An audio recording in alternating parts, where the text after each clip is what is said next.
Hello students, welcome to Tiwari academy. तो अब हम प्रश्नावली 3.4 आरंभ करते हैं। चलिए, सबसे पहला प्रश्न हम पढ़ लेते हैं। इस प्रश्न में आपको बोला गया है कि निम्न समीकरणों के युग्म को विलोपन विधि तथा प्रतिस्थापन विधि से हल कीजिए और आपको बताना है कि कौन सी विधि आपके पास अधिक उपयुक्त होगी। तो अभी आप ये देखो कि आपके पास यहाँ पर 4 भाग दिए हुए हैं और चारों भागों में दो दो समीकरण आपको दिए हुए हैं। तो देखिए, सबसे पहले हम पहले भाग को देख लेते हैं। पहले भाग में आपके पास समीकरण है x प्लस वाई बराबर 5 और 2x माइनस 3y बराबर 4। अब यहां पर आपको बोला गया है कि विलोपन और प्रतिस्थापन विधि से आपको इसको हल करना है। तो देखिए, प्रतिस्थापन विधि तो आपने पिछली प्रश्नावली में सीखा ही था। अब यहां पर विलोपन विधि भी हम यहां पर समझ लेते हैं कि वो क्या होती है। तो विलोपन ये एक हिंदी शब्द है। विलोपन का मतलब होता है आपको हटा देना है, बेसिकली विलुप्त कर देना, अर्थात गायब कर देना है बेसिकली, या कैंसिल कर देना है। तो यहां से आपको समझ में आएगा कैसे करेंगे इसको। तो देखिए, यहां पर आपके पास प्रथम समीकरण में x प्लस वाई बराबर 5 है और द्वितीय समीकरण में 2x माइनस 3y बराबर 4 आपके पास दिया हुआ है। तो यहां पर आप देखो, सबसे पहले तो आपको यह ध्यान रखना है कि आप समीकरण 1 या समीकरण 2 में देखेंगे कि एक में x का गुणांक 1 है और y का गुणांक भी 1 है, लेकिन 2 में गुणांक अलग अलग है। तो आप किसी भी एक चर का गुणांक सबसे पहले बराबर बनाएंगे। और वो आप कैसे बना सकते हैं? तो आप सोच सकते हैं कि यदि आप समीकरण 1 में 2 का गुणा कर दें तो देखो x के गुणांक दोनों में बराबर आ जाएंगे, और यदि आपने समीकरण 1 में 3 का गुणा कर दिया तो y के गुणांक आपके पास बराबर आ जाएंगे। प्लस और माइनस में अंतर है, कोई दिक्कत की बात नहीं है। बस आपको न्यूमेरिकल वैल्यू आपकी सेम होनी चाहिए। तो देखिए, यहां पर मैं आपको कर देता हूं एक बार। समीकरण 1 में हम जैसे 2 का गुणा कर देते हैं। तो देखिए, समीकरण 1 में यदि आप 2 का गुणा करोगे तो आपके पास आ जाएगा 2x प्लस 2y बराबर 10। ध्यान रखें, जब भी आप गुणा करोगे तो आप तो बाएं पक्ष और दाएं पक्ष दोनों में करोगे, तो आपने वो कर दिया। अब दूसरे वाले समीकरण को आप ऐसे लिख दो, 2x माइनस 3y बराबर 4। अब यहां से विलोपन करना है। विलोपन, अब ध्यान आप रखें कि देखिए, यहां 2x है और यहां भी 2x है, और आपने देखा दोनों के चिन्ह प्लस प्लस के हैं। तो आप पहले इस वाले समीकरण में से ये वाला समीकरण घटाएंगे, अर्थात चिन्ह परिवर्तित हो जाएंगे आपके पास। तो आपने देखो चिन्ह परिवर्तित कर दिया। चिन्ह परिवर्तित करने का मतलब है ये जो माइनस चिन्ह है वो इस 2x का हो गया, जो ये प्लस चिन्ह है वो इस 3y का हो गया, और ये जो माइनस चिन्ह है वो इस 4 का हो चुका है। तो अभी आप देखो कि आपके पास ये तो कैंसिल हो जाएगा, ये आपके पास आ जाएगा 2y प्लस 3y बराबर, देखो 10। अब ये -4 हो चुका है, ध्यान रखें। तो ये 10 माइनस 4 6 हो गया। तो यहां से आपको 5y का मान मिल जाएगा 6 के बराबर, अर्थात आपके पास y का मान 6/5 हो जाएगा। अब आपको तो x का मान भी निकालना है। तो देखिए, x का मान आप किसी भी समीकरण में रख दीजिए, जैसे हम पहले में रख सकते हैं, दूसरे में रख सकते हैं, इस वाले समीकरण में भी रख सकते हैं यदि हम इसको 3 बोलें तो। बस ये ध्यान रखें कि पहला और तीसरा समीकरण बेसिकली एक ही है, बस हमने 2 का गुणा ही तो कर दिया है, तो वो दोनों बेसिकली एक ही समीकरण है। तो आप किसी भी एक समीकरण में y का मान रख दो और आपके पास x का मान आ जाएगा। तो देखिए, समीकरण 1 में आप y का मान रख दो, तो समीकरण 1 से, तो देखिए समीकरण 1 से आप देखोगे कि x प्लस वाई का मान अब आप 6/5 रख दिया, बराबर 5 आ जाएगा। तो यहां से देखो x बराबर 5 माइनस 6/5 आ जाएगा। जब आप इसको हल करोगे तो ये आपके पास 25 माइनस 6 अर्थात 19/5 हो जाएगा। तो इसका मतलब x का मान आपके पास 19/5 आ जाएगा। तो यहां से आपको x और y के मान निकालने को ही बोला गया था, क्योंकि हल करने का मतलब यही होता है कि आपको x और y के मान ज्ञात करने हैं। अब यहां से ये हमने विलोपन विधि तो समझ ली। अब यहां पर मैं विलोपन विधि का भी एक दूसरा मेथड आपको समझा देता हूं। तो इसको यदि मैं मेथड 1 लिख देता हूं, तो विलोपन विधि अभी हम सीख रहे हैं मेथड 2 से। तो मेथड 2 कोई अलग मेथड नहीं है, मेथड तो आपके पास विलोपन विधि ही है। लेकिन कुछ छात्रों को यह संदेह रहता है कि क्या हम 2 का गुणा ही कर सकते थे, क्या हम 3 का गुणा नहीं कर सकते हैं? हाँ, तो बिल्कुल आप 3 का गुणा भी कर सकते हैं। जैसे देखिए, अगर आपने समीकरण 1 में 3 का गुणा कर दिया, तो ध्यान रखें गुणा जो होता है वो दाएं पक्ष और बाएं पक्ष दोनों में होता है। तो देखिए, आपके पास आ जाएगा 3x प्लस 3y बराबर 15। और देखो द्वितीय समीकरण जो था ये तो आप सीधे ऐसे लिख दोगे, 2x माइनस 3y बराबर 4। अब यहां से आपको समझ में आया कि अगर आप चिन्ह को ध्यान ना दें तो देखो 3y यहां पर भी है, यहां पर भी है, तो आप y को हटाओगे अर्थात y को विलुप्त करोगे। तो आपको सोचना है कि ये कैसे विलुप्त हो सकता है। तो अभी आप देखो कि यदि आप इन दोनों को जोड़ दो, क्योंकि देखो ये प्लस का 3y है और ये माइनस का 3y है, तो देखो इनको जोड़ दोगे तो ये कैंसिल ही हो जाएंगे बेसिकली, और आपके पास बच जाएगा यहां से, देखो इन दोनों को जोड़ोगे तो 5x बराबर, इन दोनों को भी जोड़ना ही पड़ेगा, तो 15 + 4 अर्थात 19 आ जाएगा। तो x बराबर 19/5 आपके पास आ जाएगा। अब आप x का मान किसी भी समीकरण में एक में रख दो, तो देखो अगर आपने एक में रखा तो x + y बराबर 5 है आपके पास, तो y बराबर 5 - x हो जाएगा अर्थात 19/5, तो ये आपके पास 6/5 आ जाएगा। तो इस तरीके से y का मान आपके पास 6/5 हो जाएगा। तो आपने देखा, चाहे आप विलोपन किसी का भी करें, x का करें चाहे y का करें, दोनों में आपके पास समान उत्तर ही आ रहे हैं। चलिए अब हम प्रतिस्थापन विधि से भी इसको हल कर लेते हैं अलग से। तो देखिए प्रतिस्थापन विधि से हम पहले भाग को हल करते हैं, जो कि आपने पिछली प्रश्नावलियों में सीखा भी है प्रतिस्थापन विधि। देखिए आपने सीखा था कि दो समीकरण थे, सबसे पहले तो आपके पास x + y बराबर 5 और एक था 2x - 3y बराबर 4। तो आप किसी भी एक समीकरण से x या y का मान अलग से निकाल लो। तो आप देख रहे हो अगर आप पहले समीकरण से x या y का मान निकालोगे अलग से तो वो काफी आसान होगा, क्योंकि गुणांक एक है। तो देखिए यहां से आपके पास आ जाएगा x बराबर 5 - y। अब आप इस x को यहां पर रख दोगे तभी तो आप प्रतिस्थापन बोलोगे। तो देखो 2x का मान आपने 5 - y रखा, -3y बराबर 4 आपके पास ये हो जाएगा। तो देखिए यदि आप इसका गुणा करोगे 2 का 5 - y में, तो आपके पास 10 - 2y - 3y बराबर 4 आ जाएगा। तो यहां से आप देखो 10 - 5y बराबर 4 आ गया।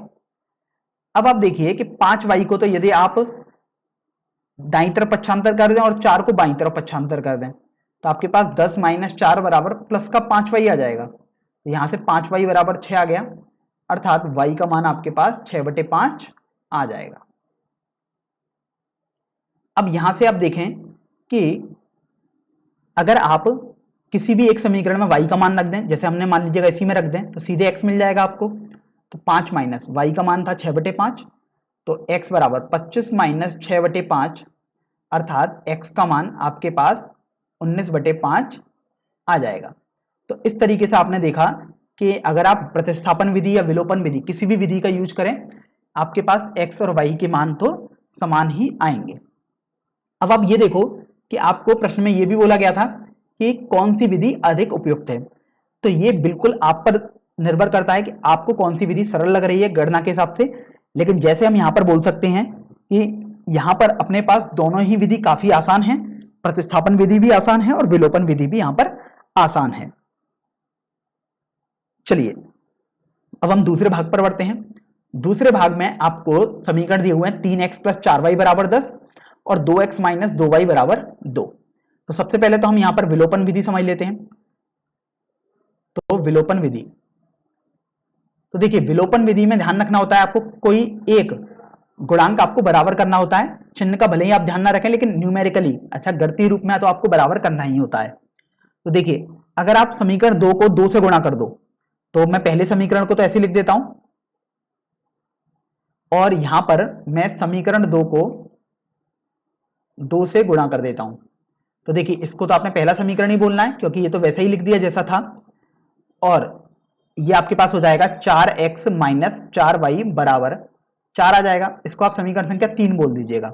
अर्थात दूसरा और तीसरा समीकरण देखने में भले ही आपको अलग अलग रहे हैं, लेकिन वो एक ही समीकरण है आपके पास। तो देखिए यहां से आपको समझ में भी आ गया होगा कि प्लस का 4y है और यहाँ माइनस का 4y है। तो अब आपको घटाना नहीं होगा, आपको केवल जोड़ना होगा, तभी तो ये आपके पास कैंसिल हो जाएंगे।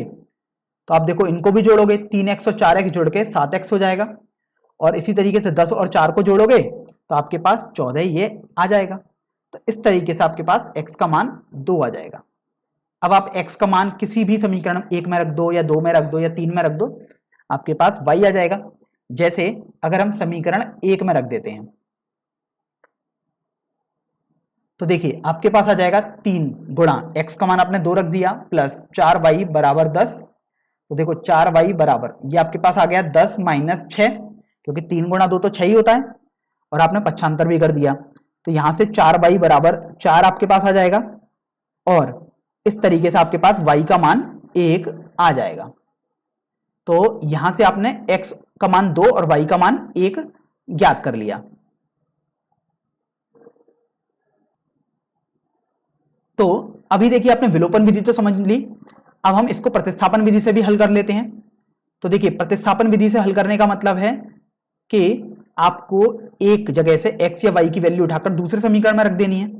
तो अगर आप पहले समीकरण से आपको दिया हुआ था 3x + 4y = 10, तो आप यहां से x का मान निकालें तो वो आ जाएगा 10 - 4y और ये 3x के बराबर आ गया। तो x का मान 10 - 4y/3 आ जाएगा। तो अभी आप देखो कि अगर आप दूसरे वाले समीकरण और इस x को हल करोगे, अर्थात x की जगह अब आप रख दोगे 10 - 4y/3 - 2y = 2। तो देखो आप इसको सरल करो तो देखो 3 आपके हर में आ रहा है, तो यहां पर जबकि हर कुछ नहीं लिखा है तो आप तो 1 मानते हो। तो ये आपके पास हो जाएगा 20 - 8y - 6y, क्योंकि आपने लासापा ले लिया, बटे 3 = 2 आ गया। तो देखिए 20 - 14y बराबर आपके पास 3 × 2 अर्थात 6 आ जाएगा। तो 14y बराबर 20 - 6 अर्थात 14 आपके पास आ गया।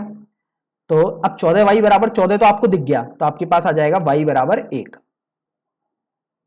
तो अब चूंकि y बराबर 1 आपके पास आ गया, तो अभी आप किसी भी समीकरण में y का मान रख दो, जैसे हम इसी में रख देते हैं। तो आपके पास x था यहां पर 10 - 4y/3। तो देखिए x बराबर 10 माइनस y की जगह आप 1 रख दोगे तो 4y अर्थात 4 × 1 4 हो जाएगा बटे 3। तो ये देखो 6/3 आ गया। और देखिए जब आप इसको थोड़ा सरल करोगे तो ये आपके पास x का मान 3 से 6 ये 2 बार कैंसिल हो जाएगा, तो x बराबर 2 आपके पास आ जाएगा। तो आप यहां पर भी देख पा रहे हो कि x का मान और y का मान आप चाहे प्रतिस्थापन विधि से निकालो चाहे विलोपन विधि से, हर केस में सेम ही आएगा। और आपको इसी प्रश्न में नहीं, आपको हमेशा ध्यान रखना है, आप कभी भी ऐसे हल करोगे तो x और y का मान आपके पास हमेशा बराबर ही आता है। देखिए अब तीसरे भाग में आप देखो कि आपको यहां पर भी देखिए दो समीकरण दिए हुए हैं, 3x - 5y - 4 = 0 और दूसरा समीकरण है 9x - 2y = 7। अब यहां से आप देखो कि पहले समीकरण में तो जो अचर पद है वो बराबर के बाएं पक्ष में है और यहां पर आप देखो 7 जो है वो दाएं पक्ष में लिखा है। तो सबसे पहले तो आप इसको बराबर कर लो, और तो देखिए आपके पास जो पहला समीकरण आ जाएगा वो हो जाएगा 3x - 5y = 4। तो ये देखिए समीकरण पहला ही है, बस आपने इस 4 को दाईं तरफ पक्षांतर कर दिया। और दूसरा समीकरण 9x - 2y = 7 आ चुका है, इसको आप दूसरा समीकरण मान लो। तो अभी आप ये देखो कि अगर आप विलोपन विधि का यूज करें तो विलोपन विधि में आपने सीखा था कि आपको किसी एक चर अर्थात x और y के गुणांक बराबर कैसे भी ना कैसे बनाने पड़ेंगे और फिर आप कैंसिल करते हो उन्हें। तो देखो यहां पर सबसे अच्छा तरीका आपको यह मिल रहा है कि यदि आप पहले समीकरण में 3 का गुणा कर दें, तो आपको देखो यहां पर 3 का गुणा यदि आप करोगे तो आपके पास ये 9x हो जाएगा। तो आप देखो ये भी आपके पास 9x है, तो ये बराबर आपके पास बन जाएंगे। तो आपने समीकरण 1 में 3 का गुणा कर दिया, तो आपके पास हो जाएगा 9x - 15y बराबर, देखिए 4 में भी आप 3 का गुणा करोगे तो ये 12 आ गया। इसी तरीके से आप देखो ये आपने मान लो तृतीय समीकरण बोल दिया, ये है भले ही पहला समीकरण की जैसा ही, देखने में भले ही अलग लग रहा है लेकिन आपने इसको तीसरा बोल दिया। और दूसरा समीकरण आपने लिख दिया 9x - 2y = 7, ये आपके पास दूसरा समीकरण ही था। तो अब आपको इसको हल करना है। तो देखिए यहां से आपको 9x और 9x दिखाई दे गया, लेकिन दोनों के चिन्ह भी एक जैसे हैं, तो यहां पर आपको जोड़ने से कुछ भी हासिल नहीं होगा, यहां पर आप घटाएंगे। तो मैं लिख भी देता हूं घटाने पर, अब घटाएंगे तो ऑब्वियस सी बात है चिन्ह परिवर्तित हो जाता है। तो अभी देख कुछ भी चिन्ह नहीं है अर्थात ये माइनस हो जाएगा, चिन्ह परिवर्तित हो जाता है घटाने पर। ये माइनस है तो ये आपके पास देखो प्लस हो गया, यहां कुछ भी नहीं है अर्थात प्लस है तो ये माइनस हो जाएगा। फिर आप देख रहे हो 9x से ये माइनस का 9x कैंसिल हो जाएगा। तो आप देखो ये आपके पास -15y और ये प्लस का 2y बन चुका है अर्थात माइनस का 13y आ गया बराबर, ये देखिए 12 -7 ये आपके पास 5 आ जाएगा। तो इस तरीके से y का मान आपके पास -5/13 हो जाएगा। तो अब देखिए आपने y का मान तो आसानी से निकाल लिया, अब आप किसी भी एक समीकरण में y का मान रख दोगे तो आपके पास x का मान आ जाएगा। चलिए जैसे हम समीकरण 1 में ही रख देते हैं, समीकरण 1 से तो आपके पास 3x - 5y है अर्थात 5, y की जगह आपने -5/13 रख दिया बराबर 4 आ गया। तो देखो ये माइनस और ये माइनस गुणा करके प्लस हो जाएगा, तो यहां से आपके पास आ जाएगा 3x गुणा 13 प्लस 25/13 गुणा बराबर 4, क्योंकि आपने लासापा ले लिया तो वो 13 आया है। तो यहां से 39x प्लस 25 बराबर 13 गुणा 4 अर्थात 52 आ जाएगा। तो 39x बराबर आपके पास 27 आ गया यहाँ से, क्योंकि 52 माइनस 25 यदि आप करोगे तो वो 27 आएगा। तो x आपके पास यहाँ से देखिए 27/39 आ जाएगा, और यदि आप 3 से इसको कैंसिल करोगे तो आपके पास ये 9/13 आ जाएगा। तो इस तरीके से आपने x का मान भी निकाल दिया है विलोपन विधि से। x का मान 9/13 आया है और y का मान माइनस का 5/13 आया है। अब देखिए आपने विलोपन विधि से तो हल कर दिया, अब आपको यहां इसको प्रतिस्थापन विधि से हल करना होगा। तो चलिए प्रतिस्थापन विधि से भी अब इसको हल करते हैं। तो मैं यहां पर बना देता हूं लाइन। अब देखिए प्रतिस्थापन विधि यहां लिख देते हैं।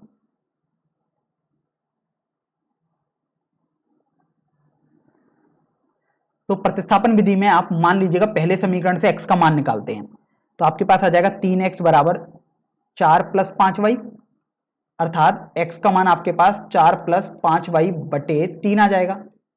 अब आप इस x का मान और इस समीकरण 2 को हल करो, तो देखिए आप x का मान लगा दोगे बेसिकली समीकरण 2 में, तो आपके पास आ जाएगा 9 गुणा x का मान 4 प्लस 5y/3, देखो माइनस 2y बराबर 7 आप ऐसे लिख दो। तो अभी आप ये देखो कि यहां से 3 से 9 ये 3 बार कैंसिल हो जाएगा, तो 12 प्लस 15y माइनस 2y बराबर यहां से 7 आ जाएगा। देखो ये हल करोगे तो 13y बराबर, अब देखो 12 को आप दाईं तरफ पक्षांतर भी तो करेंगे, तो 7 माइनस 12 अर्थात -5 आ जाएगा। तो 13y बराबर -5 आया, तो y का मान आपके पास माइनस का 5/13 आ जाएगा। तो आपने y का मान निकाल दिया। अगर अब आप y का मान कहीं भी किसी समीकरण में रख दो तो आपके पास x आ जाएगा। तो देखिए जैसे हम यहीं पर रख देते हैं x में, तो देखिए x बराबर आपके पास आ जाएगा यहां से 4 प्लस 5y अर्थात माइनस का 25/13 आ गया, बटे 3 आ गया ये। तो देखिए x बराबर ये आ गया 13 गुणा 4 अर्थात 52 माइनस 25, तो ये 27/39 आ गया। तो देखो ये 9/13 आपके पास आ जाएगा।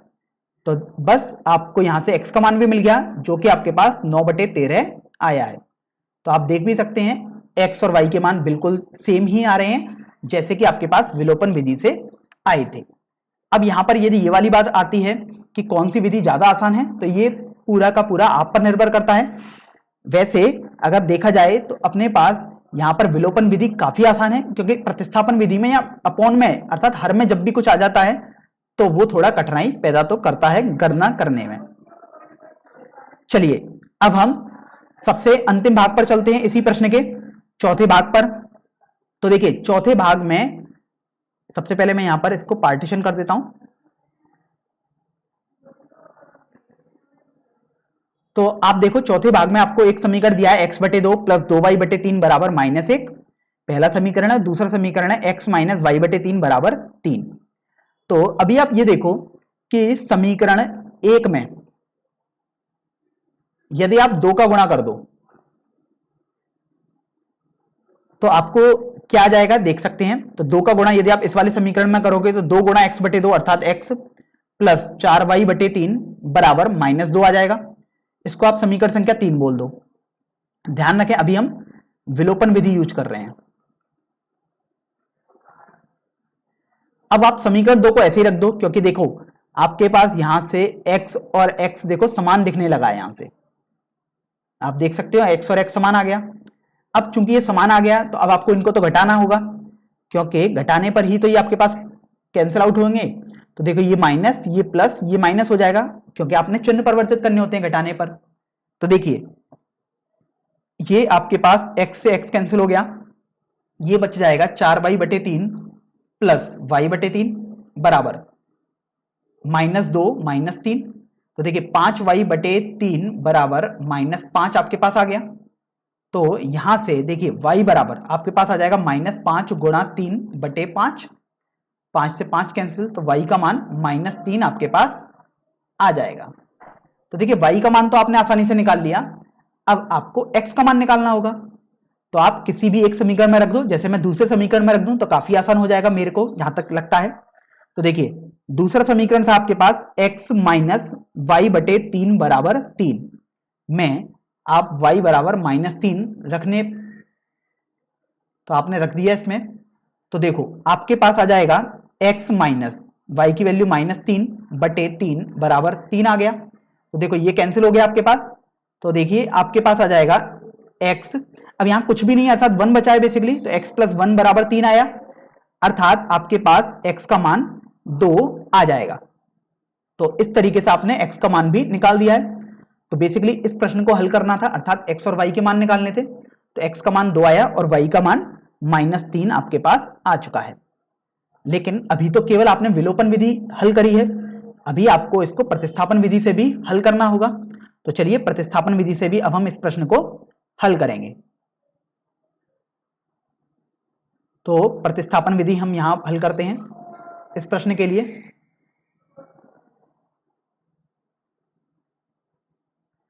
अब आप देखो प्रतिस्थापन विधि में आपको किसी एक समीकरण से x और y के अलग से मान चाहिए होते हैं। तो आप देखो यदि आप दूसरे समीकरण से x का मान अलग से निकालो तो वो काफी सरल आपके पास पड़ेगा, अदरवाइज आप किसी से भी कर सकते हैं, आपके ऊपर निर्भर करता है। तो देखिए समीकरण 2 से आपके पास आ जाएगा x माइनस वाई बटे 3 बराबर 3 है। तो देखो x बराबर आपके पास आ गया 3 प्लस वाई बटे 3, इसको आप समीकरण संख्या 3 बोल दीजिएगा या कुछ और समीकरण दे दीजिएगा। अभी आप ये देखो कि प्रश्न में अगर आप पहले समीकरण और यहां पर जो आपने तीसरा समीकरण निकाला है इसको हल करें, तो यहां पर समीकरण 1 व 3 से, तो आप देखो कि आप x का मान रख दोगे यहां पर। तो वो था आपके पास समीकरण 1, मैं एक बार लिख देता हूं यहां पर, x बटे 2 प्लस 2y बटे 3 बराबर -1 था। तो आप x का मान यहां से उठाकर इस वाले समीकरण में रख दोगे, तो आ जाएगा 3 प्लस वाई बटे 3 बटे 2 प्लस 2y बटे 3 बराबर -1। तो देखो जब आप इसको सरल करोगे तो आ जाएगा 9 प्लस वाई बटे 6 प्लस 2y बटे 3 बराबर -1। अब आपने देखा यहां पर हर में 6 है और यहां पर हर में 3 है, अर्थात लासापा तो आपको लेना ही होगा। तो देखो 9 प्लस वाई प्लस ये देखो 4y बटे 6 हो जाएगा बराबर -1। इन दोनों को जोड़ोगे तो ये 5y आ गया। अब 6 का गुणा तो आप -1 से कर सकते हो, तिरछा गुणा, तो ये आ गया। अब देखिए यहां से 5y बराबर -6 -9 आ जाएगा, अर्थात -15 आपके पास यहां से आ जाएगा। तो इस तरीके से आप देखो कि आपके पास y का मान आ जाएगा -15 बटे 5, अर्थात आपके पास जो y का मान होगा वो -3 के बराबर आ जाएगा। अब चूंकि आपने y का मान तो निकाल दिया और आपको प्रश्न हल करना था, अर्थात आपको x का मान भी निकालना होगा। तो आप देखो इस समीकरण संख्या 3 का सारा लोगे, तो समीकरण संख्या 3 आपके पास दिया हुआ है, यहां लिख भी देते हैं समीकरण 3 से। तो x बराबर आपको दिया हुआ है 3 प्लस वाई बटे 3। अब आप y का मान यहां से उठाकर यहां लगा दोगे तो x बराबर देखो ये आपके पास आ जाएगा 3 प्लस y का मान आप -3 लगा दो बटे 3, तो देखिए ये कैंसिल हो जाएगा, तो 1 बचा बेसिकली। तो x बराबर 3 - 1 बचेगा, अर्थात आपके पास x का मान 2 आ जाएगा। तो इस तरीके से आपने प्रतिस्थापन विधि से भी x और y के मान हल कर दिए हैं और आपके पास ये वही मान आ रहे हैं जो आपने विलोपन विधि से निकाले थे। चलिए अब हम प्रश्न संख्या 2 पर बढ़ते हैं।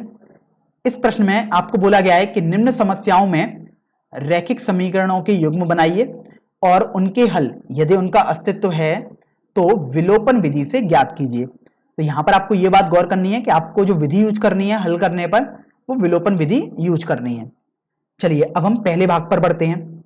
इस भाग में आपको बोला गया है कि यदि हम अंश में 1 जोड़ दें तथा हर में से 1 घटा दें तो भिन्न आपके पास 1 में बदल जाती है, अर्थात भिन्न 1 बन जाएगी।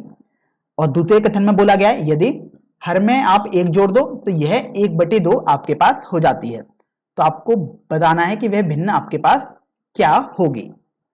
तो अभी आप देखो कि पहले भाग में अगर आप यहां पर भिन्न के बारे में बात की जा रही है तो आप सबसे पहले भिन्न मान लीजिएगा और आपने भिन्न मानी है x/y।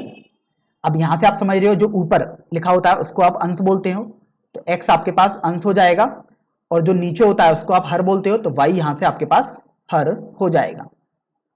तो देखिए आपने एक तरीके से भिन्न तो मान ली x बटे वाई। अब आप पहला कथन देख रहे हो तो आपको बोला गया है कि अंश में एक जोड़ दें और हर में एक घटा दें। तो अंश में एक जोड़ना है अर्थात x प्लस एक बटे, अब आप हर में एक घटा रहे हो, आप देख सकते हो, अर्थात y में से आप एक घटा रहे हो तो y माइनस एक कर दिया। तो आपको बोला गया है कि जो भिन्न है वो एक में बदल जाती है। इसका मतलब ये हुआ कि जो भिन्न है वो अब एक बन गई। तो अभी आप देखो इसको सरल करोगे तो आपके पास आ जाएगा x प्लस वन बराबर वाई माइनस वन, क्योंकि आप तो तिरछा गुणा करते हो तो इसके नीचे तो कुछ भी नहीं अर्थात वन ही लिखा जाता है। तो आप देखो कि आपके पास आ जाएगा x माइनस वाई बराबर, अब आप इस एक को बाई तरफ दाई तरफ पक्षांतर करेंगे तो माइनस दो आ जाएगा। इसको आप समीकरण संख्या एक बोल दीजिएगा। मैं एक को नंबर में लिख देता हूं। अब देखिए आप द्वितीय शर्त पर बढ़ेंगे अर्थात द्वितीय कथन की तरफ बढ़ेंगे जो प्रश्न में दिया हुआ है। उसमें आपको बोला गया है कि यदि हर में एक जोड़ दें, तो आपने हर में तो एक जोड़ दिया अर्थात y में एक जोड़ दिया, तो यह एक बटे दो आ जाती है, अर्थात अंश के बारे में आपको द्वितीय कथन में कुछ भी नहीं बोला गया है। इसका मतलब यह हुआ कि आप अंश में कुछ भी छेड़खानी नहीं कर रहे हैं, मतलब अंश को आप x ही रहने दें। तो ये जो भिन्न है वो एक बटे दो हो जाएगी, तो आपने एक बटे दो कर दिया। तो देखो जब आप तिरछा गुणा करोगे तो आपके पास 2x बराबर वाई प्लस वन आ जाएगा। तो आप देख सकते हो यहां से आपके पास 2x माइनस वाई बराबर एक आ जाएगा। तो इसको आप समीकरण संख्या दो बोल दीजिएगा। तो जब आप इसको हल करोगे तो आप देख रहे हो एक व दो को आपको विलोपन विधि से हल करना है, इस बात का ध्यान रखना है। तो यहां पर आप देखो y का जो गुणांक है यहां पर भी माइनस एक है, यहां पर भी माइनस एक है। अगर आप माइनस को ध्यान में ना रखें तो आपको ये पता लग गया एक और एक तो है ही, तो यहां पर बराबर बैठ रहा है। तो यहां पर हम इसी के नीचे जैसे यहां पर लिख देते हैं 2x माइनस वाई बराबर एक। आप द्वितीय के नीचे पहला वाला भी लिख सकते हैं, ऐसे कोई दिक्कत नहीं है। तो अभी आप देखो आपको इसको हल करना है, तो आपको यह समझ में आ गया कि y को आपको विलोपन करना पड़ेगा क्योंकि समान आपको दिख गया है। तो आप यहां पर घटाएंगे, तो घटाने पर ये अभी प्लस का है तो ये माइनस का हो जाएगा, ये माइनस है तो प्लस हो गया, और ये कुछ भी नहीं है अर्थात प्लस का है तो ये माइनस हो गया। तो देखो x माइनस दो एक्स आपको करना पड़ेगा, तो मैं यहां लिख देता हूं। अब देखो ये माइनस वाई है और ये आपके पास प्लस वाई है तो कैंसिल हो गया। अब ये देखो ये आपके पास माइनस दो माइनस एक बच गया, तो यहां से माइनस एक्स बराबर माइनस तीन आया, अर्थात x बराबर आपके पास तीन आ जाएगा। तो यहां से आपने x का मान निकाल दिया। अब आप समीकरण संख्या एक का सहारा ले सकते हैं। तो समीकरण एक से आप देखो आपके पास समीकरण एक थी x माइनस वाई बराबर माइनस दो, तो तीन माइनस वाई बराबर माइनस दो आ जाएगा, अर्थात y बराबर तीन प्लस दो मतलब पांच आ जाएगा। तो ये तो आपके पास x और y आए, अर्थात ये तो अंश और हर के मान आए हैं, लेकिन आपको तो पूरी की पूरी भिन्न बतानी है, तो इसलिए यहां पर जो अभीष्ट भिन्न होगी मैं यहां पर लिख देता हूं। अभीष्ट भिन्न तो आपने x बटे वाई मानी थी, तो वो आपके पास देखो x का मान तीन है और y का मान आपके पास पांच है, तो अभीष्ट भिन्न आपके पास तीन बटे पांच हो जाएगी। तो देखिए मैं यहां पर इसको शेड भी कर देता हूं कि ये आपका बेसिकली आंसर हो जाएगा। चलिए अब हम द्वितीय भाग पर बढ़ते हैं। इस प्रश्न के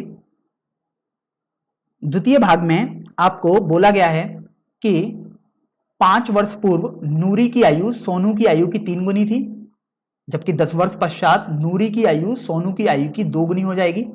नूरी और सोनू की आयु कितनी होगी? तो यहां पर आप देखो कि आप नूरी की सबसे पहले वर्तमान आयु मान लीजिएगा। ऐसे सवालों में आप सबसे पहले तो वर्तमान आयु ही मानेंगे, तो आपने नूरी की वर्तमान आयु x मान ली, और अब आप सोनू की भी वर्तमान आयु मान लेंगे, तो सोनू की आपने वर्तमान आयु y मान ली। अब यहां पर स्वाभाविक सी बात है कि अगर इनकी मात्रक की बात की जाए तो वो वर्ष में ही आएगा। अब कभी कभार इसमें ये बच्चों को संदेह रहता है कि कैसे पता लगेगा कि वर्ष में आएगा, तो आप देखो प्रश्न में आपको वर्ष कहीं ना कहीं एक बार दे दिया है, तो आप वर्ष की ही बात यहां पर करेंगे। तो अब देखिए पहली कंडीशन आपको दी हुई है 5 वर्ष पूर्व की, तो 5 वर्ष पूर्व नूरी की आयु तो x माइनस पांच हो जाएगी, और तो सोनू की आयु भी तो 5 वर्ष पूर्व y माइनस पांच हो जाएगी। फिर आपको बोला गया कि नूरी की आयु सोनू की आयु की 3 गुनी थी, अर्थात ये बराबर तो तब आएगा जब 3 का गुणा आप सोनू की आयु में कर देंगे। तो देखिए अगर आप इसको सरल करोगे तो x माइनस पांच बराबर 3y माइनस 15 आ जाएगा, अर्थात x माइनस 3y बराबर माइनस पांच को आप दाईं तरफ पक्षांतर करोगे तो आपके पास आ जाएगा माइनस 10 के बराबर। तो इसको आप समीकरण संख्या 1 मान लो। अब इसी तरीके से आप देखो कि द्वितीय कथन आपके पास क्या दिया हुआ है। आपको बोला गया है कि 10 वर्ष पश्चात, तो देखिए वर्तमान आयु x और y है, तो 10 वर्ष पश्चात x प्लस 10 और y प्लस 10 हो जाएंगी। फिर आपको बोला गया है कि नूरी की आयु सोनू की आयु की दोगुनी हो जाएगी, अर्थात ये बराबर तो तब आए जब ये 2 का गुणा हमने इधर कर दिया सोनू की आयु में, तभी तो वो नूरी की आयु के बराबर आएगा। तो यहां से आप देखो कि आपके पास आ जाएगा x प्लस 10 बराबर 2y प्लस 20। तो देखिए x माइनस 2y बराबर, देखिए 10 को आप दाईं तरफ पक्षांतर करोगे तो आपके पास ये 10 बचेगा इधर, तो आपने इसको समीकरण संख्या 2 बोल दिया। फिर आपने देखा कि समीकरण 1 व 2 में आपको यहां भी x है और यहां भी x है, अर्थात अगर गणना में आप देखोगे इनके गुणांक अर्थात मापांक वाली वैल्यू देखोगे तो वो 1 1 आपको दिखाई दे गई। तो आप समीकरण 1 व 2 को एक दूसरे के नीचे लिख दें, तो यहां से आपने लिख दिया। अब आप इनको हल करोगे तो आपको यहां से ये तो समझ में आ गया कि x का आपको विलोपन करना होगा, अर्थात अब आपको यहां पर घटाना होगा, क्योंकि यहां पर दोनों जगह प्लस प्लस है। तो चूंकि देखो यहां प्लस है, घटाने पर ये चिन्ह परिवर्तित हो जाएगा, क्योंकि आप अगर इसको पहला बोलोगे इसको दूसरा बोलोगे तो आप पहले में से दूसरा घटा रहे हो, तो ये प्लस आ गया और ये माइनस आ गया क्योंकि यहां प्लस था। तो देखो ये आपके पास कैंसिल हो गया, ये आपके पास माइनस का 3y प्लस 2y बराबर माइनस 10 बन जाएगा। तो इस तरीके से आप देखिए आपके पास आ जाएगा माइनस वाई बराबर माइनस 20, अर्थात y बराबर 20 आपके पास यहां से आ जाएगा। अब ये तो y का मान आया, आपको तो x का मान भी निकालना होगा, तो आप किसी भी एक समीकरण में x का मान निकाल सकते हैं। जैसे मान लीजिएगा मैं समीकरण 2 का यूज कर रहा हूं, तो मैं यहां लिख देता हूं समीकरण 2 का उपयोग करने पर। तो देखिए समीकरण 2 का यदि आप उपयोग करेंगे तो आप लिखेंगे x माइनस 2 गुणा वाई अर्थात 20 लिख दिया बराबर 10। तो देखो x बराबर 10 प्लस 40 आ जाएगा, इसका मतलब आपको 10 और 40 जोड़ना होगा, तो आपके पास जो x आएगा वो 50 आ जाएगा। अब x और y आपके पास आ चुके हैं, अर्थात अब देखिए जो नूरी की वर्तमान आयु थी, आप देखिए आपको आयु पूछी गई है अर्थात वर्तमान आयु पूछी गई है, तो नूरी की आयु आपने x मानी थी अर्थात वो 50 वर्ष हो जाएगी, और सोनू की आयु आपने y मानी थी अर्थात वो 20 वर्ष आपके पास आ जाएगी। तो इस तरीके से आपने ये वाला भाग भी हल कर दिया है। तो अब देखो तीसरे भाग पर हम बढ़ते हैं। इस भाग में आपको बोला गया है कि 2 अंकों की संख्या के अंकों का योग 9 है, जबकि इस संख्या का 9 गुना संख्या के अंकों को पलटने से बनी संख्या के 2 गुना के बराबर है, तो वह संख्या आपको ज्ञात करनी है। तो देखिए सबसे पहले तो हम यहां पर सिद्धांत एक समझ लेते हैं कि आप संख्याएं कैसी मानेंगे। तो देखिए अगर आप कोई भी, जैसे मैं उदाहरण के तौर पर बोलता हूं, अगर आपने एक संख्या 45 मानी है, 45 या कुछ भी आप ले सकते हैं, जैसे मान लीजिएगा मैंने यहां पर 23 ही मान ली, तो यहां पर आप देखिए संख्या के अंकों का योग, क्योंकि छात्रों को इसमें थोड़ा दिक्कत आती है इसलिए मैं यहां पर इसको समझा रहा हूं। तो संख्या के अंकों का योग का मतलब होता है आपको 2 और 3 को जोड़ देना है। तो देखिए यहां पर ये 5 आया है। अगर आप लेकिन संख्या लिखोगे तो संख्या वैसे तो आपके पास 23 लिखी हुई है, लेकिन अगर आप देखोगे तो आप इसको लिखोगे 2 गुणा 10 प्लस 3, अर्थात आप 20 प्लस 3 लिखते तो आप इसको ऐसे लिखोगे। ये आपने 2 अंकों की संख्या मानी है। इसी तरीके से आप उदाहरण के तौर पर देखो, अगर आप कभी 3 अंकों की संख्या भी माननी हुई, तो अगर जैसे आपने 146 लिखा तो आप इसको लिखोगे 1 गुणा 100 प्लस इस 4 को लिखोगे आप 4 गुणा 10 प्लस इसको आप लिखोगे 6 गुणा 1, तभी तो देखो आपके पास 146 बनेगा। तो देखिए अगर आपसे कभी भी बोला जाएगा कि आपको संख्या माननी है तो आप संख्या को हमेशा इस तरीके से मानेंगे, मतलब 10x प्लस वाई या 100x प्लस कुछ भी, इस तरीके से आप मानेंगे। तो आप देखो यहां पर आपको दिया हुआ है 2 अंकों की संख्या के अंकों का योग, तो आपको बोल दिया गया कि 2 अंकों की संख्या आपको माननी है। तो देखिए माना संख्या जो कि 2 अंकों की है वो आपने मान ली 10x प्लस वाई। तो अब यहां से आप समझ सकते हो 10x प्लस वाई का मतलब, अगर आपको संख्या देखोगे तो देखने में वो कुछ ऐसी टाइप की लगेगी। तो आप देखो इस संख्या को आप 10x प्लस वाई ही लिखोगे, अर्थात इकाई का अंक आपके पास यहां पर y हो जाएगा और दहाई का अंक x हो जाएगा। तो यहां से आपको ये तो समझ में आ गया। अब आप देखो कि संख्या चूंकि आपके पास दिखेगी तो xy तरीके की, ध्यान रखें ये गुणा नहीं है आपके पास, ये केवल देखने में ऐसी दिखेगी आपको। फिर आपको बोला कि संख्या के अंकों का योग 9 है आपके पास, अर्थात x प्लस वाई आपके पास 9 आ चुका है। तो देखिए ये पहला आपको समीकरण मिल चुका है, यहां से आप देख सकते हो। अब आगे आपको बोला गया है इस संख्या का यदि आप 9 गुना कर दो, अर्थात संख्या तो आपके पास 10x प्लस वाई थी, तो आपने इसका 9 गुना कर दिया। फिर बोला गया है कि ये जो संख्या आई है वो संख्या के अंकों को पलटने से बनी संख्या के 2 गुने के बराबर है। तो देखिए अगर संख्या अभी एक्स वाई है तो अंक पलट दोगे मतलब वाई एक्स हो जाएगी। तो ये तो आपके पास ऐसी दिखाई देगी, लेकिन अगर आप संख्या देखोगे कि आखिर लिखी कैसे जाएगी, तो वो 10y प्लस एक्स लिखी जाएगी। आप देख सकते हो क्योंकि यहाँ पर इकाई का अंक x बन जाएगा और दहाई का अंक y बन जाएगा। तो इस तरीके से आप देखो ये 10y प्लस एक्स आ जाएगा और ये 2 आ जाएगा। तो आप एक बार इसको और देख लीजिएगा कि इस संख्या का 9 गुना, इस संख्या मतलब जो आपने संख्या मानी थी तो आपने इसका देखो 9 गुना किया, और वो संख्या के अंकों को पलटने से बनी संख्या के 2 गुने के बराबर है। तो आपने पलटी संख्या और उसके 2 गुने के बराबर इसको यहां पर कर दिया है, तभी आपने देखिए बराबर का चिन्ह लगाया। तो देखिए अगर आप इसको सरल करोगे तो आपके पास आ जाएगा 90x प्लस 9y बराबर 20y प्लस 2x। तो देखिए आपके पास यहां से ये हो जाएगा 88x बराबर 11y। तो देखो x गुणा 8 बराबर y आ जाएगा, क्योंकि 11 से आप 88 को कैंसिल कर देंगे 8 बार। तो आप देखो 8x माइनस वाई बराबर 0 आपके पास आ जाएगा। तो आप देखो पहले और दूसरे समीकरण में आपको y के गुणांकों का अगर आप गणितीय मान देखोगे तो यहाँ 1 है और यहाँ भी 1 है, अर्थात अब आप इनको विलोपन विधि से आसानी से हल कर सकते हैं। तो इसको मैं समीकरण 2 को समीकरण 1 के नीचे ही यहाँ पर लिख देता हूं। तो अब देखो आपको यदि घटाना है तो घटाने पर आप देखो प्लस वाई में से अब ये प्लस वाई हो जाएगा, तो ये कैंसिल तो नहीं होगा, अर्थात अब आपको यहां पर जोड़ना होगा। तो देखिए जब आप जोड़ेंगे तो ये प्लस वाई से माइनस वाई आपके पास कैंसिल हो जाएगा, तो आपके पास बचेगा x प्लस 8x बराबर, देखो ये 9 प्लस 0 बन जाएगा जोड़ने पर। तो देखिए ये 9x बराबर 9 आ गया, अर्थात x का मान आपके पास 1 आ जाएगा। तो अब देखिए x का मान तो आपके पास 1 आ गया है, अभी आप y का मान भी निकालेंगे। तो आप किसी भी एक समीकरण का सहारा ले सकते हैं, जैसे अगर आप चाहें तो समीकरण 2 का सहारा ले सकते हैं। तो समीकरण 2 से आपके पास आ जाएगा 8 गुणा x अर्थात 1 माइनस वाई बराबर 0, अर्थात y बराबर आपके पास 8 आ जाएगा। तो आपने x और y तो निकाल दिए, अब चूंकि आपको तो संख्या लिखनी थी इसलिए आपके पास जो अभीष्ट संख्या होगी,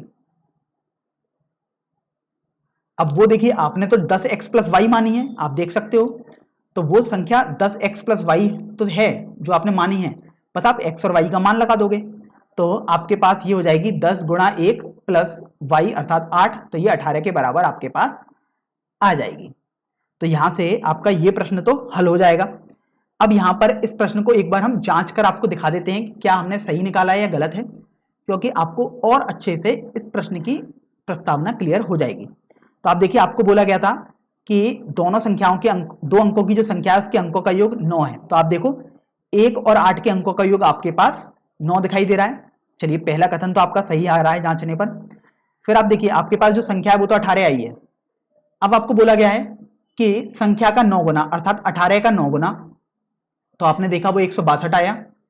फिर आपको बोला गया कि संख्या के अंकों को यदि हम पलट दें, तो देखिए 1 और 8 को यदि आप पलट दोगे तो आपके पास वो 81 आ जाएगा, उसका 2 गुना, आप देखो उसका 2 गुना यदि आप निकालोगे तो वो 162 के बराबर ही आपके पास आ रहा है। इसका तात्पर्य ये हुआ कि आपका जो 18 आया है संख्या वो बिल्कुल ही सही है। तो इस तरीके से तीसरा भाग आपके पास हल हो जाएगा। चलिए अब हम इसके चतुर्थ भाग पर बढ़ते हैं। चतुर्थ भाग में आपको बोला गया है कि मीना रुपए 2000 निकालने के लिए बैंक गई है, उसने खजांची से रुपए 50 और 100 के नोट देने के लिए कहा है। मीना ने कुल 25 नोट प्राप्त किए हैं, तो ज्ञात कीजिए कि उसने 50 के और 100 के कितने कितने नोट प्राप्त किए हैं। तो अभी आप देखो कि आप मान लो जो आपसे बोला गया है निकालने को आप उन्हीं को मान लो। तो आपने बोला रुपए 50 के नोट,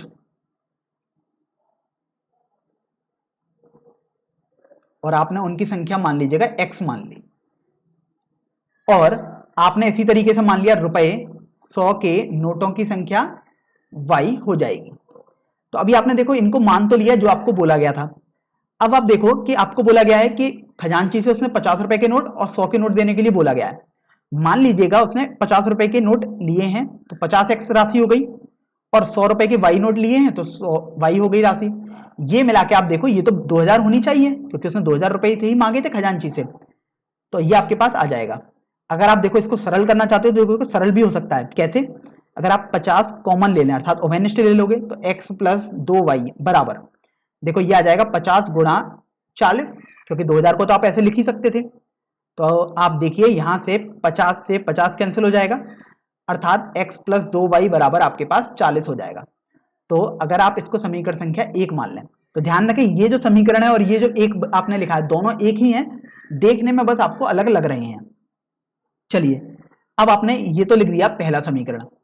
अब हम देखते हैं क्या इसमें दूसरा कथन कोई दिया गया है। तो हाँ बिल्कुल दिया गया है, मीना ने कुल 25 नोट प्राप्त किए हैं, अर्थात नोटों की संख्या आपके पास 25 है, और नोटों की संख्या तो आप देखो x प्लस वाई ही तो आएगी, अर्थात x प्लस वाई आपके सामने 25 दिया हुआ है, तो इसको आप समीकरण संख्या 2 मान लीजिएगा।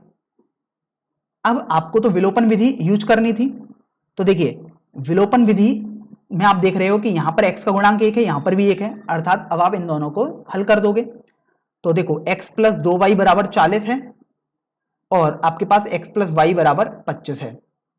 तो अभी आप इनको घटा देंगे, क्योंकि घटाने पर आप देखिए आपके पास x वाले पद घट जाएंगे, तो ये माइनस माइनस माइनस हो जाएगा, क्योंकि हर जगह प्लस है तो चिन्ह परिवर्तित हो जाता है घटाने पर। तो ये देखिए कैंसिल हो गया, ये आ जाएगा 2y माइनस वाई बराबर, देखो ये आ जाएगा 40 माइनस 25।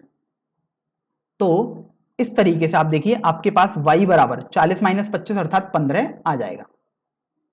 तो इस तरीके से आपके पास y का मान आ गया।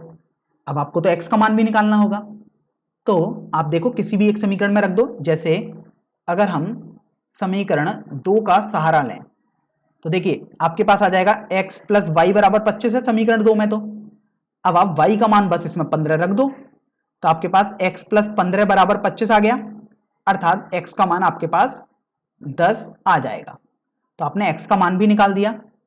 और आप देखो आपको तो प्रश्न में बोला गया था कि आपको 50 और 100 के नोट बताने थे कितने कितने होंगे, तो इस तरीके से आपके पास जो 50 के नोटों की संख्या होगी वो x थी अर्थात 10 हो जाएगी, और जो y थी अर्थात 100 के नोटों की संख्या थी वो 15 हो जाएगी।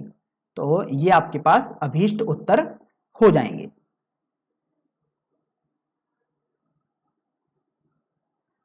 तो चलिए अब हम इस प्रश्नावली के सबसे अंतिम भाग पर बढ़ते हैं। इस भाग में आपको दिया हुआ है कि किराए पर पुस्तकें देने वाले किसी पुस्तकालय का प्रथम 3 दिनों तक का एक नियत किराया है, जबकि उसके बाद प्रत्येक अतिरिक्त दिन का अलग किराया होगा। फिर आपको बोला गया है कि यदि सरिता ने 7 दिनों तक एक पुस्तक रखी तो उसके लिए उसने 27 रुपए अदा किए हैं, जबकि सूसी ने एक पुस्तक 5 दिनों तक रखी तो उसके उसने 21 रुपए अदा किए हैं। तो आपको नियत किराया तथा प्रत्येक अतिरिक्त दिन का किराया ज्ञात करना है। तो देखिए यहां से आप सबसे पहले तो ये समझ लीजिएगा कि अगर आप 3 दिन तक कोई भी पुस्तक रखते हैं तो आपके पास फिक्स किराया है। नियत किराया मतलब जो कि फिक्स चार्जेज है, मतलब वो कभी चेंज नहीं होगा, वो आपको लगेगा ही लगेगा, चाहे आप 1 दिन किताब रखें, चाहे 2 दिन, चाहे 3 दिन।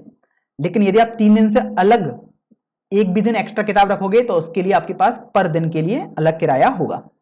तो मान लीजिएगा जो आपसे बोला गया है उसको आप मान लीजिएगा। तो माना नियत किराया, अब ध्यान रखें नियत किराया 3 दिनों के लिए है, तो वो आपने x मान लिया, और स्वाभाविक सी बात है वो रुपए में ही होगा, क्योंकि मात्रक हर जगह आप देखिए रुपए ही दिया हुआ है।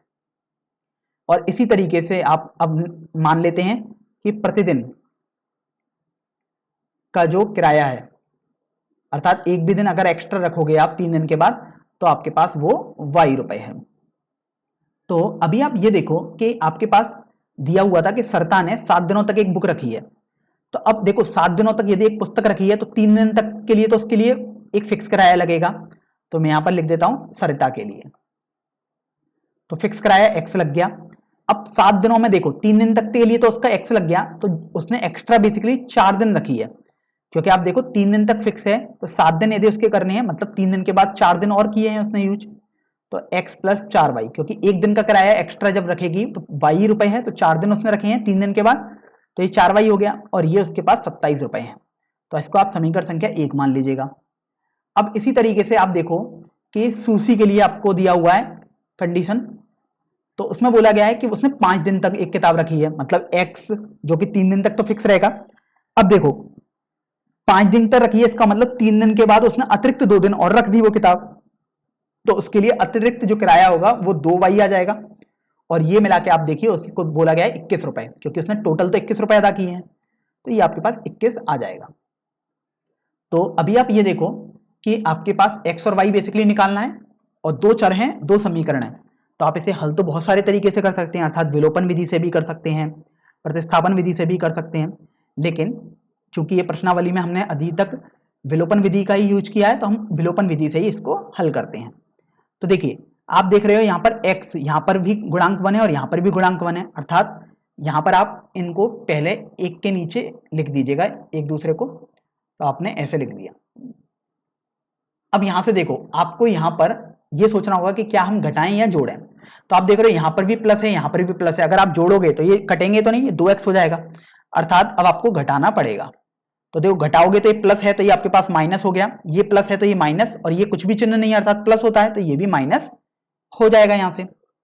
तो आप देखो कि x में से आप x घटा रहे हो तो ये कैंसिल हो गया, आपके पास बचेगा 4y माइनस 2y बराबर, अब देखो 27 माइनस 21 आ जाएगा दाएं पक्ष में, तो यहां से 2y बराबर 27 माइनस 21 यदि आप करोगे तो 6 आ जाएगा, अर्थात y का मान आपके पास 3 आ जाएगा। अब आपने y का मान तो निकाल दिया, तो अब आपको x का मान भी निकालना होगा।